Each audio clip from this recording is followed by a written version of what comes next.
can live to a villa. There are villas and there are family houses. There are villa apartments which are more luxurious. There is also studio houses that you can live.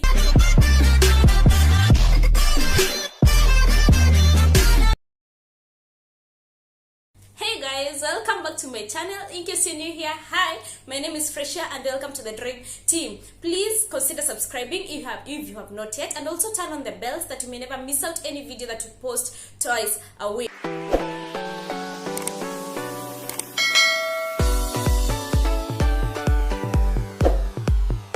So we are back with another interesting one today, and as you can read from the title, we are having a house hunting in Doha. So I want us to go through the basics, or to check on the things that you have to consider before moving into a house while you have decided to live in Qatar.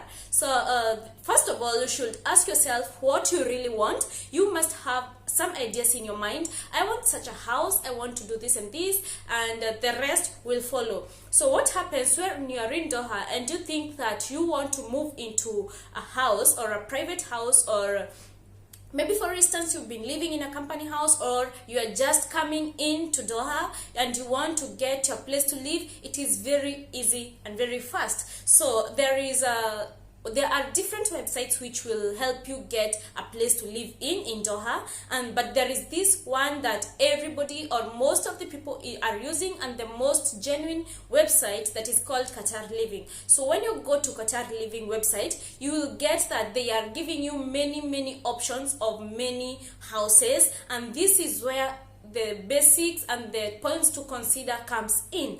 In which location do you want to be? Like for example, if you're working in a certain company, do you really want to be far from your company? Do you want to be close? You should consider the location, the distance, and also how it really is according to your class and the type of house that you want. There are different types of accommodations that you can live in Qatar. You have to be decided on what kind of accommodation or what kind of rentals you want. You can live to a villa. There are villas and there are family houses. There are villa apartments which are more luxurious. There is also studio houses that you can live as one person or two or three people. It will depend on what kind of a house you want to be. So if you decide the location and then you have in mind what kind of a house you want to be, then you will check the houses that they are offering, and the next thing for you that you should do is check if the house is fully furnished or not furnished, because you find that sometimes they are saying they have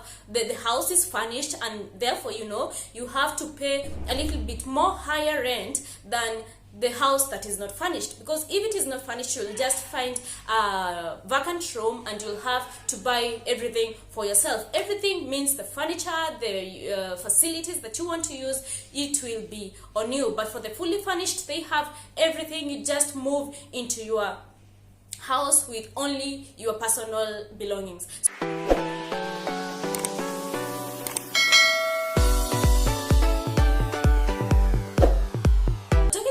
Furnished and not furnished, let us just check a few things about the two sides.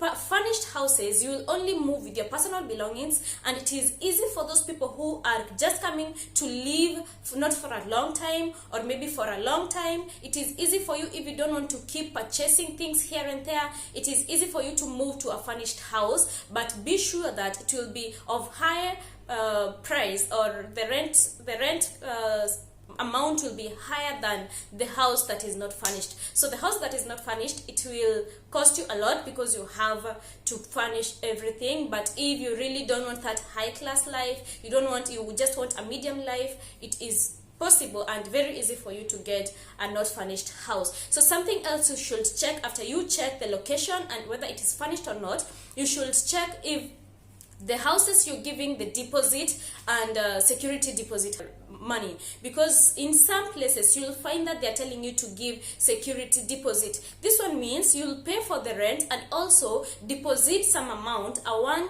month rent that it will be like for security for you. So the time that you'll decide moving out, you can agree with your landlord or with your with the person who, the house owner, to give you the deposit back or to use it as the last month before you decide to move. Something else very important is that you will find that in the website, some places, some houses, some apartments, they are telling you that they will tell you if it is the landlord who takes the rent or the middleman. You have to consider that. It's really important for you, because you'll find sometimes there are instances that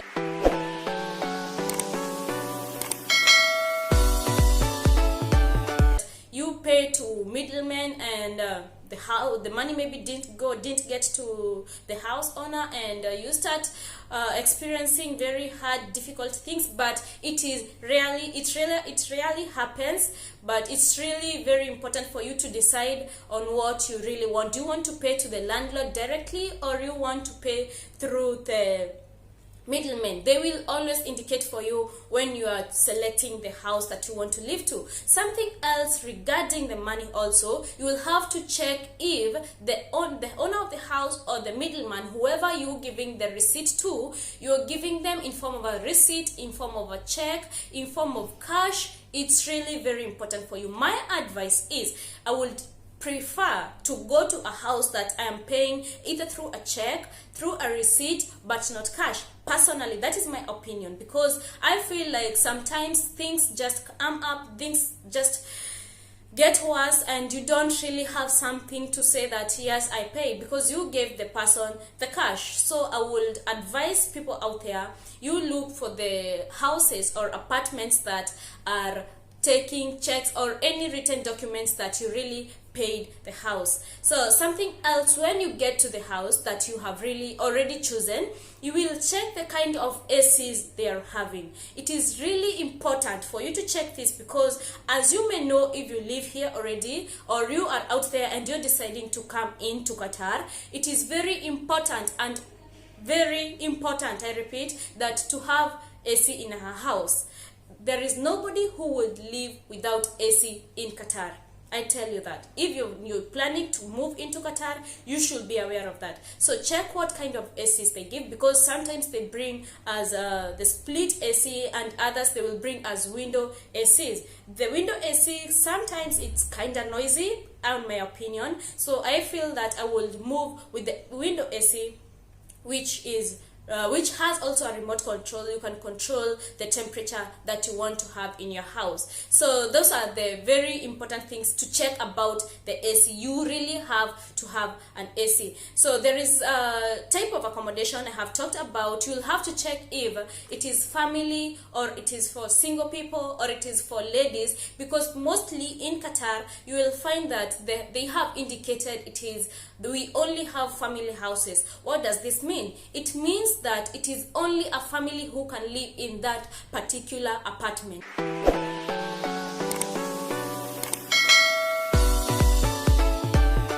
You cannot get a bachelor living in that. No, but most of the times you'll find that they allow ladies to live in family houses, but only ladies. So if you don't have a family, you will find that most of the cases they allow ladies only to live in the house, but bachelors, they are not allowed. And also in the other side, you'll find that if it's a bachelor apartment, you'll find that no ladies are allowed in that place, and also the families are not allowed in that place. And so it's really important for you to check about that. Also, they will indicate on the website that if you're getting the house, you have to pay some commission.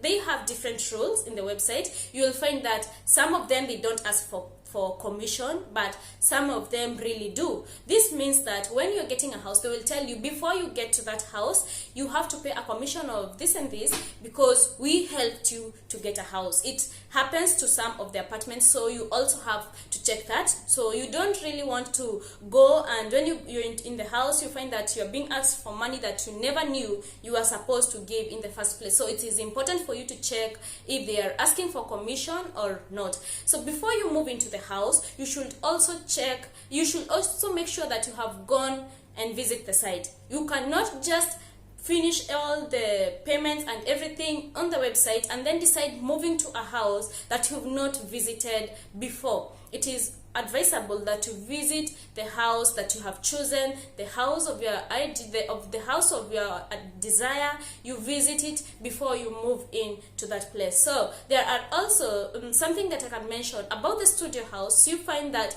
you may live alone, or you may live with 2 or 3 people. It will depend on the rules of the apartment. And also you'll find that some apartments are telling you that you have a 4-bedroom room, and these 4 bedrooms, it means that 1 bedroom per person, but the sitting room and the kitchen you are sharing. So it is advisable for you also to check that when it comes to the matter of type of the house or type of the place you want to move in. So that is really advisable to check. I thought it was important that we can talk about that. I hope it helped you out there, and that if you're deciding to move into Qatar, or you're deciding to move from one house to another, please make sure that you consider these points, because they will be helpful. I hope this video helped you, and in case you have any question, just comment and ask under the comment section. And please